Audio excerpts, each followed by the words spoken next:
तो दोस्तों एक बार फिर से स्वागत है आप सभी का आपके अपने favourite English learning channel scholar English पर।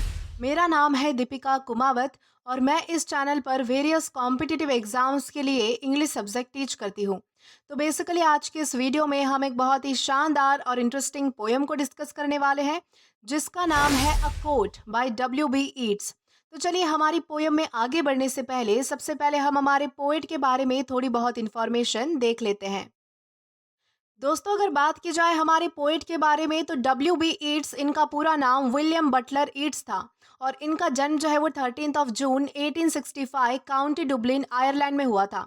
वो एक Irish poet, dramatist, writer and literary critic थे जो कि 20th सेंचुरी के लिटरेचर में फॉरमोस्ट फिगर्स में से एक माने जाते थे।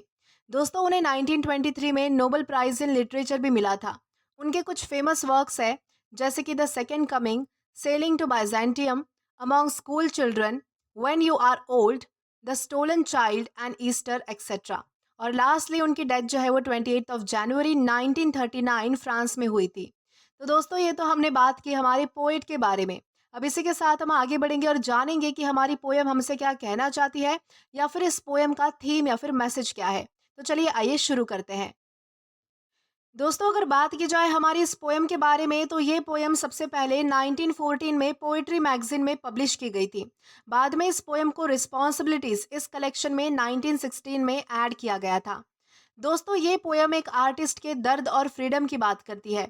जब किसी आर्टिस्ट का काम लोग कॉपी कर लेते हैं और उसे क्रेडिट नहीं देते तो वो आर्टिस्ट सबसे पहले हर्ट होता है, लेकिन फिर वो डिसाइड कर लेता है कि उसे बिल्कुल भी फर्क नहीं पड़ता। दोस्तों हमारी इस पोएम का मेन थीम है कि असली ब्यूटी और क्रिएटिविटी आउटर डेकोरेशन में नहीं बल्कि इनर ओरिजिनलिटी में होती है। तो दोस्तों यही है आज की हमारी इस पोएम का मैसेज या फिर कहे तो थीम। अब चलिए इसी के साथ हम आगे बढ़ते हैं और इस पोएम का लाइन टू लाइन एक्सप्लेनेशन देखकर इसे अच्छे से डिटेल में समझने की कोशिश करते हैं। दोस्तों हमारे इस पोएम की सबसे पहली लाइन आती है, I made my song a coat covered with embroideries. यानी कि मैंने अपने सॉन्ग को कोट बना दिया जो कि सुंदर डिजाइन में सजा हुआ था। यहाँ पर पोएट कहना चाहते हैं कि उन्होंने अपने सॉन्ग को इतना ब्यूटीफुल और स्ट्रॉन्ग बनाया जैसे एक सुंदर और प्यारा सा कोट होता है, और उस कोट को उन्होंने एम्ब्रॉयडरी से सजाया। इसका मतलब है कि हमारे पोएट ने बहुत ही मेहनत के साथ पोयम में सुंदर वर्ड्स, इमोशंस और आइडियाज डाले। यानी उन्होंने अपनी फीलिंग्स और थॉट से एक अच्छा सा क्रिएटिव काम बनाया। इस तरीके से यहाँ पर जो है वो ऊपर दी गई दो लाइंस में समझाया गया है। Out of old mythologies from heel to throat. यानी कि मैंने पुरानी कहानी और किस्सों को लिया और पैरों से लेकर गले तक वो पूरा कोट बनाया।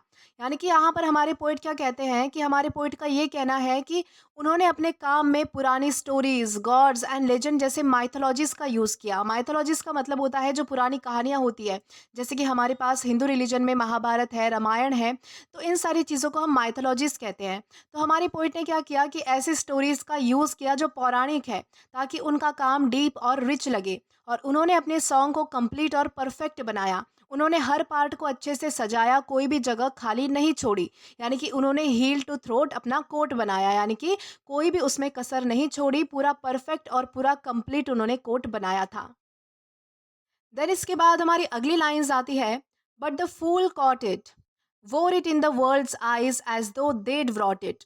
यानी कि यहाँ पर हमारे पोइट क्या कहते हैं कि कुछ बेवकूफ़ लोग उसे ले गए और दुनिया के सामने उस कोट को पहन लिया जैसे कि उन्होंने खुद बनाया हो। यानी कि यहाँ पर पोइट कहना चाहते हैं कि कुछ लोग जो सच में मेरे काम को समझ नहीं पाए, उन्होंने मेरे काम को मुझसे छीन लिया बिना समझे और बिना रिस्पेक्ट दिए। उन लोगों ने मेरे काम को अपना बताया जैसे कि कोई दूसरों का कोट खुद पहनकर बोले कि ये कोट मेरा है। यानी उन्होंने ऐसा दिखाया जैसे वो सॉन्ग या फिर वो पोयम उन्होंने खुद लिखी है। दोस्तों एक बात आप ये समझ कर चलिए, यहाँ पर जो भी कोट की बात हो रही है वो हमारे पोएट की राइटिंग यानी कि हमारे पोएट का जो काम है उसके बारे में बात हो रही है। यानी कि मैं जो भी कोट के बारे में बात कर रही हूँ उसको आप जोड़िएगा सीधे हमारे पोएट की राइटिंग से, जो कि लोगों ने उनसे छीन ली है बिना उन्हें क्रेडिट दिए। आई होप आपको अच्छे से समझ आया होगा। देन हमारी लास्ट कुछ लाइंस आती है, song let them take it for there's more enterprise in walking naked. यहाँ पर हमारे अब पोइट अपने सॉन्ग के जरिए कहते हैं कि चलो उन्हें ले जाने दो, क्योंकि कोट के बिना चलने में और भी ज़्यादा मज़ा और हिम्मत है। यानी कि हर कोई नहीं कर पाता। यहाँ पोएट थोड़े हर्ट तो होते हैं, लेकिन वो फिर कहते हैं कि ठीक है, अगर लोग मेरे काम को ले जा चुके हैं तो ले जाने दो। वो कहते हैं कि अब मेरे लिए कोई बड़ी बात नहीं है, क्योंकि ज़्यादा क्रिएटिविटी और एडवेंचर तो किसी और चीज़ में है।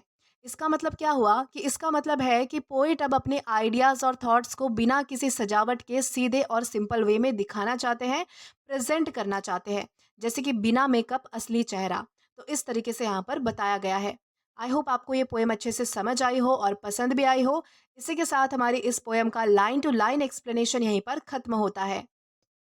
तो दोस्तों, आज के लिए बस इतना ही। अगर आपने अभी तक हमारा टेलीग्राम चैनल जॉइन नहीं किया है तो टेलीग्राम पर English with Deepika Kumawat search करके या फिर डिस्क्रिप्शन में दिए गए लिंक के थ्रू, साथ ही साथ अभी जो आपको आपके स्क्रीन पर क्यूआर कोड दिख रहा है वहां से भी आप डायरेक्टली स्कैन करके हमारा टेलीग्राम चैनल ज्वाइन कर सकते हैं, ताकि आप कभी भी किसी भी नए आने वाले वीडियोस को लेकर कोई भी अपडेट्स को मिस ना करें। और दोस्तों, अगर आपको आज का ये वीडियो पसंद आया है या फिर हेल्पफुल लगा है तो do like this video, subscribe the channel and share as much as you can. अगर आपने इससे पहले वाले वीडियोस नहीं देखे हैं तो यहाँ पर मैंने एक प्लेलिस्ट प्रोवाइड कर दी है, जहाँ पर आप क्लिक करके वो सभी पहले वाले वीडियोस भी देख सकते हैं और एक्सप्लोर कर सकते हैं। Till then keep learning. Thank you.